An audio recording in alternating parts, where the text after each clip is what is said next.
Hello friends, welcome back to my YouTube channel. അപ്പം നമ്മൾ ഇന്ന് ഉണ്ടാക്കാനായിട്ട് പോകുന്നത് നമ്മുടെ സ്കിന്നിനും ലിപ്സിനും ഒക്കെ ഒരേപോലെ യൂസ് ചെയ്യാനായിട്ട് പറ്റുന്ന നല്ലൊരു അടിപൊളി ബീട്രൂട്ട് പൗഡറാണ്.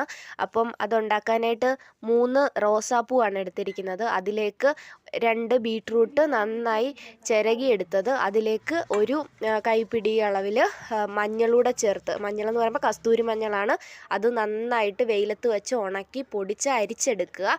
അത് ആവശ്യത്തിന് വെള്ളത്തിലോ അല്ലെങ്കിൽ പാലിലോ നന്നായി കലക്കി മുഖത്തോ ചുണ്ടയിലോ ഒക്കെ അപ്ലൈ ചെയ്ത് കഴിയുവാണെങ്കിൽ മെലാനിൻ്റെ അളവൊക്കെ കുറഞ്ഞ് നല്ലതായിട്ട് നമ്മുടെ സ്കിൻ ഗ്ലോ ആകാനായിട്ട് സഹായിക്കും. അതേപോലെ തന്നെ നമ്മൾ എപ്പോഴും യൂസ് ചെയ്യുന്ന ക്രീമിലേക്ക് കുറച്ച് ആഡ് ചെയ്തിട്ട് നമ്മൾ നൈറ്റിൽ അപ്ലൈ ചെയ്തിട്ട് കിടന്ന് രാവിലെ ആകുമ്പോൾ കഴുകി കളയുവാണെങ്കിൽ നല്ലതായിട്ടൊരു വൈറ്റനിങ് എഫക്റ്റ് കൂടെ കിട്ടും. അപ്പം നിങ്ങളെല്ലാവരും ഇതൊന്ന് ട്രൈ ചെയ്ത് നോക്കുക. ഇഷ്ടപ്പെട്ട വീഡിയോ ലൈക്ക് ചെയ്യുക, ഷെയർ ചെയ്യുക, സബ്സ്ക്രൈബ് ചെയ്യുക.